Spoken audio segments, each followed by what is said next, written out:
नमस्कार दोस्तों, एक कहावत तो आप लोग सुने ही होंगे कि काम ऐसा करो या तो लोग उस पर गाली बके या फिर तारीफ करो। हमारे देश में कम्युनिस्ट पार्टी है भी या नहीं, ये बात बहुतों को पता नहीं होगा कि क्या हमारे देश में कोई कम्युनिस्ट पार्टी है भी क्या। कम्युनिस्ट पार्टी के नेता विवेक श्रीवास्तव न्यूज चैनलों पे आते हैं, टीवी डिबेट में आते हैं और उल्टा सीधा कुछ भी बक के चले जाते हैं। बात तो सही है। अपने आप को बहुत पढ़ा लिखा समझने वाले विवेक श्रीवास्तव पता नहीं कम्युनिस्ट पार्टी के नेता और प्रवक्ता है या नहीं है, लेकिन इनकी जो विचारधारा है, इनका जो व्यवहार है वो बिल्कुल कम्युनिस्ट पार्टी से मिल खाता है। वैसे ना हमने पहले ही कहा था कि कोई काम ऐसा करो कि 10 लोग या तो गाली बके या फिर नाम हो जाए। तो टीवी डिबेट में आते हैं और ऐसा उल्टा सीधा ऐसे सब बातें बोलते हैं कि यदि कमेंट बॉक्स देखा जाए तो देखने वाले पब्लिक का एक ही रिएक्शन होता है कि इसको आखिर बुलाते क्यों, इसको बाइकआउट क्यों नहीं किया जा रहा है, आखिर इसको मीडिया वाले अपने चैनल पर बुलाकर दिखाना क्या चाहते हैं। बात तो सही है। चाइना और पाकिस्तान के प्रति हमारे देश के कम्युनिस्टों का क्या विचार है, आप लोग खुद ही देख लीजिए। प्रॉब्लम एक शख्स से है, बाकी सब ठीक है, लेकिन उस शख्स को क्रेडिट ना मिल जाए, उसकी वाहवाही ना हो जाए, और इसीलिए आप किसी भी हद तक चले जाते हैं। और वो हद कई बार ऐसी होती है कि आपको लांघने पर ये पता भी नहीं पड़ता है कि ये देश की मुखालिफत हो जाती है, देश की सेना के साथ जो है आप लोग उसके ऑपोजिशन में खड़े हो जाते हैं जब इस तरीके के सवाल उठाते हैं कि बताइए क्या गिराया, क्या उड़ाया, किसको मारा, सर्जिकल नहीं है तो फर्जिकल है। देखिए, मेरी पहली बात सुनिए आप, मैं जयराम रमेश जी की बात को टोटली एंडोर्स करता हूं। उनके बयान को तोड़ मरोड़ करके एनालाइज यहाँ किया जा रहा है। पहले तो यहाँ पे बैठे हुए पैनलिस्ट समझें कि जयराम रमेश हैं क्या, वो कांग्रेस के सिर्फ एक नेता नहीं है। He is one of the most intellectual politicians this country has and we have very few of them. Environmental minister के रूप में उस आदमी का योगदान इस मुल्क के लिए बहुत बड़ा। मुझे नहीं चाहिए इन चीजों को दरकिनार करके जयराम रमेश के नहीं बिल्कुल ना आप कितना भी कोई पढ़ा लिखा हो, कितनी भी डिग्रियां हासिल कर दी हो, जब देश को आज की तारीख में एकजुटता की जरूरत है, आप वहां पर आतंकियों को और डेलीगेट्स को जो वहां जा रहे हैं हाइफनेट कर देंगे, एक उस प्लेटफॉर्म पर लाकर खड़ा कर देंगे, और आपको लगता है मैं आपकी वाहवाई में ताली बजाऊंगी। I am sorry sir mister Srivastava, no. अरे भाई वो तो कुछ भी कर देते हैं, आप यही कहेंगे no no no he has not done it. और अभी लेकिन हर चीज को हम गलत तरीके से और एंटी दिखा के ऑपोजिशन को क्यों पेश कर रहे हैं? जयराम रमेश ने क्या बोला है उसको ठीक से आप एनालाइज नहीं करने दे रही है मुझे। जयराम रमेश जी ने यह बोला है कि वो जो आतंकवादी थे जिन्होंने मारा पहलगाम में लोगों को, they are nowhere to be found, हम उन्हें ट्रेस नहीं कर पाए। और दूसरी बात, जो हमने डेलीगेशन भेजा उसकी कमियां सुन लीजिए आप। अभी कुवैत के अंदर 2 दिन पहले असदुद्दीन ओवैसी ने जम करके बहुत कोशिश करी कि साहब पाकिस्तान को जो है वो ब्लैकलिस्ट किया जाए फाइनेंशियली। वहां के लोगों से बात करके और हुआ क्या रिजल्ट? उसी दिन 3 घंटे के बाद कुवैत ने पाकिस्तानी वर्कर्स के ऊपर से 11 साल से लगा हुआ बैन हटा लिया। क्या हासिल हुआ हमें? कैबिनेट मिनिस्टर एक भी नहीं हेड कर रहा है 7 डेलीगेशंस को। अगर कैबिनेट मिनिस्टर हेड करता, आप जाते प्रोटोकॉल के तहत, वहां के एम्बेसी वाले आपकी सुनते। यहां पे आप किसके पास जा रहे हैं आपको मालूम ही नहीं है। Let us go into the details of the visit also ना। आपको भेज दें जयराम रमेश उस चीज को नहीं, क्या करें विवेक श्रीवास्तव? नहीं, आप कैबिनेट आप, और मुझे पूरा यकीन है जब आप चले जाएंगे ना, तो आप, मुझे लगता है सबसे ज्यादा अगर किसी की वकालत करेंगे वहां जाकर, तो मुझे लगता है जनरल उसकी क्या नाम है, मुनीर की कराएंगे। जिस तरीके से आपको हर जगह खोट दिखाई दे रही है। आप ना विवेक श्रीवास्तव जी, मैं बहुत जिम्मेदारी से कह रही हूँ, आपको इस ऑपरेशन सिंदूर में खोट दिख रही है, राइट? आपको खोट दिख रही है जो डेलीगेशन भेजा जा रहा है उसमें, आपको खोट लग रही है डीजीएमओ जिस तरीके के बयान दे रहे हैं उसमें, आपको हर चीज में खोट दिख रही है, आपको भेज देते हैं। नहीं, हम सजेशन ही ना दे सरकार को। ये सजेशन खड़े होकर के ताली बजाएं और सरकार की वाहवाही करें। मैं बताती हूँ, सजेशन है कि विवेक श्रीवास्तव इसे सजेशन नहीं कहते हैं, इसे जलन कहते हैं, इसे ईर्ष्या कहते हैं। कोई जलन नहीं, आपको जलन हो रही है, आप जलते हैं भारतीय जनता पार्टी के इस स्टेक से, आप जलते हैं मोदी की ब्रेवरी से। That is the reason you are unable to support the entire operation गलत दिशा में चल भूमिका जी, इनको इस बात से जलन है कि इनको राजनीति करने के लिए कुछ नहीं मिल रहा, तो ये पाकिस्तान और चीन की बैटिंग कर रहे हैं। इनके लफ्ज को उठा के देख लो, और अगर विवेक श्रीवास्तव के चेहरे को हटा दोगे और सिर्फ उनके शब्दों को सुनोगे और पाकिस्तान के शब्दों को सुनोगे तो सिमिलर दिखेंगे। ये वही लोग हैं जिन्होंने 26/11 आतंकवादी हमले के बाद एक चींटी तक पाकिस्तान में नहीं मारी। रूबिका जी, क्या हमारे मेंबर ऑफ पार्लियामेंट को आतंकवादियों के मूवमेंट से कंपेयर करना नेशनल इंटरेस्ट नहीं है?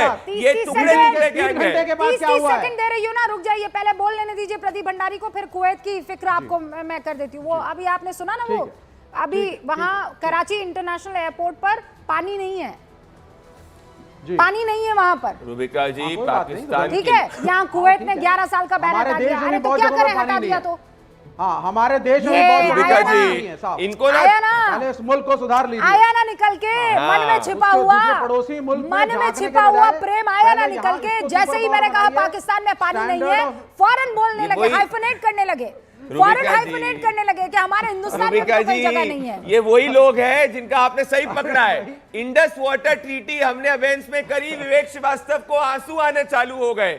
चीन के मेड इन चाइना ड्रोन जो है वो खत्म हो गए, विवेक श्रीवास्तव को आंसू आना चालू हो गए। हमारी सेनाओं ने पाकिस्तान के अंदर आतंकी ठिकानों को नष्ट करा, विवेक श्रीवास्तव को आंसू आना शुरू हो गए, क्योंकि विवेक श्रीवास्तव को कई लोग विवेक जी शी जिनपिंग कहते हैं, क्योंकि इनका दिल आपके शो पे ये चाइना के खिलाफ एक शब्द नहीं बोल सकते। और ये वही लोग हैं जो जवाहरलाल नेहरू को हिंदी चीनी भाई भाई में बैक इसी बात पे करते थे, और वो नेहरू जी ने पूंछ और उरी सेक्टर पाकिस्तान को देने की बात कर दी विवेक श्रीवास्तव 30 सेकंड इन्होंने अगर आपके शो पे चाइना के खिलाफ एक शब्द बोल दिया तो मैं इनके ताली बजाऊंगा। अच्छा, चाइना के खिलाफ अब आप सुनिए, अब आप सुनिए विवेक जी बोल पाएंगे? हाँ नहीं, चाइना क्यों? चाइना अगर मेरे मुल्क पे, अगर मेरे भाई हम तो हमारा ट्रेडिंग पार्टनर भी है, वो मेरी भारत सरकार ट्रेड कराती है उसके साथ, क्या हमारा ट्रेडिंग पार्टनर है? ट्रेड करते हैं ना, हमारा है, बिल्कुल है। आप देखिए ट्रेड डेफिसिट को स्टडी करिए, पाकिस्तान में भी बिजली, सुनिए मैं आपसे कहती हूँ विवेक, पाकिस्तान में भी बिजली हमारे बिजनेसमैन दे रहे थे। फर्ज कीजिए this is a classroom, you have to give a क्या बोलते हैं उसे, वो जो 10 सेंटेंसेस बोलते हैं ना, नॉट वाइवा सर, वो बच्चे जो बताइए, जल्दी बताइए। निबंध। सी आई वांटेड यू टू से निबंध, चाइना पर निबंध बोलिए 10 लाइन में।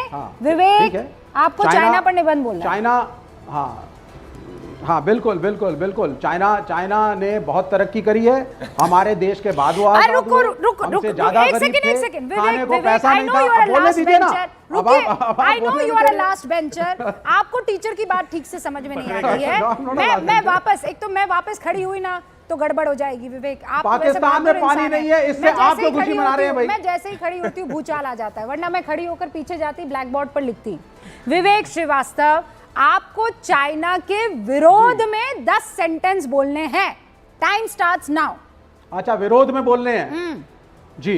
देखिए, चाइना के विरोध में जो हमारे बॉर्डर पे डिस्प्यूट्स उनके साथ होते हैं, मैं उसके खिलाफ हूं।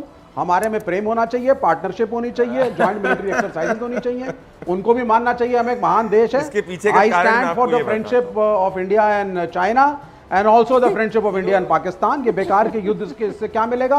80 करोड़ लोगों को हम खाना नहीं दे पाते। कह रहे हैं साहब पाकिस्तान में, लाहौर में तो पानी नहीं है। अरे अपने मुल्क को देखो, यहाँ सैनिटेशन है हर जगह, यहाँ पानी है हर जगह। 10 sentences not in favor of China but against China। 3.5 sentence में आपने कहा हमें दोस्ती करनी है, दोस्त बड़े अच्छे होते हैं, हमें तो पाकिस्तान से भी दोस्ती करनी। गलत। बिल्कुल। आपको 10 में से मिलेगा अंडा।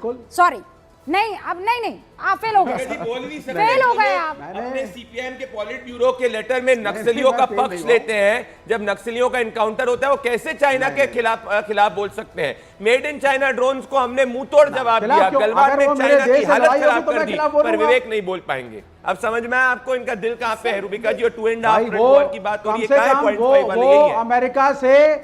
वो अमेरिका से बेहतर है। अमेरिका हमारे साथ नहीं खड़ा हुआ, पकड़े गए। मतलब चीन ने पाकिस्तान की मदद करी, विवेक श्रीवास्तव नहीं बोल सकते। अमेरिका को देखो, जिसके यहाँ प्राइम मिनिस्टर जाते हैं, हिंदुस्तान के अंदर कर सकते हैं। चीन में शी जिनपिंग के खिलाफ बोलते तो अभी तक जेल में होते। चाइना की जरूरत हो सकती है, हिंदुस्तान को चाइना की मैं इंडिया के खिलाफ नहीं हूँ, बिल्कुल नहीं। सुनिए सर, अगर आप होंगे तो यहाँ बैठे, आपको लगता है आप यहाँ बैठ पाएंगे? अगर इंडिया के खिलाफ होंगे तो विवेक श्रीवास्तव जी, आपको लगता है आप यहाँ बैठ पाएंगे? नहीं, कोई भी इंडिया के खिलाफ नहीं है, कोई अपोजिशन पार्टी नहीं है, सबका कंट्रीब्यूशन है, सफलता सर जयराम आज की रमेश का बड़ा तारीख में ये कंट्रीब्यूशन है। विवेक श्रीवास्तव, आप बहुत पढ़ते लिखते हैं और इसीलिए मुझे बहुत लोग कहते हैं रूबिका जी अब आपका शो देखना बंद करेंगे, विवेक जी का चेहरा नहीं देखना। कई बार ऐसा लोग बोल देते हैं, लेकिन ये देश लोकतंत्र का सबसे बड़ा परिचायक है। आप अपनी बात कह सकते हैं और मुझे आप इसलिए बहुत पसंद है, you never cross your limits. ठीक है, आप 10 तरह की बातें कर लेते हैं Vivek ji, and I really admire you कि आप लॉजिक डिबेट करते हैं, लॉजिकल हो कि इलॉजिकल हो, लेकिन आप इस तरीके, और इसीलिए मैं दर्शकों को भी कहना चाहती हूँ कि विवेक जी की बातें आपको नापसंद हो कोई बात नहीं, शख्स बहुत अच्छा है, हिंदुस्तानी है, भारतीय है, भले ही चीन वाला प्रेम है, चीनी कम है, लेकिन उसके बावजूद चीनी ज्यादा है इनमें भाई। अरे वो वाली चीनी, मोहब्बत वाली चीनी भारत की। भाई लोग, एंकर महोदया विवेक श्रीवास्तव को डिबेट में इसलिए बुलाती हैं क्योंकि वो अच्छे इंसान है, चाहे उनका दिल चाइना और पाकिस्तान के लिए क्यों ना धड़कता हो। कौन है ये लोग? जो बंदा हमारे दुश्मन देश के खिलाफ 3 शब्द भी नहीं बोल पाता है, यदि उसको 3 शब्द बोलने के लिए दुश्मन देश के खिलाफ कहा जाता है तो शब्द बोलने में भी उस देश का तारीफ करने लगता है, उस बंदे को न्यूज चैनल वाला अपने डिबेट पे बुलाते हैं क्योंकि वो लॉजिकल बातें करता है। भाई मतलब गजब है। कुछ भी ये सब बकवास की बातें सिर्फ हमारे देश में ही चलता रहता है और कहीं नहीं चलता। खत्म, bye bye, tata, good bye.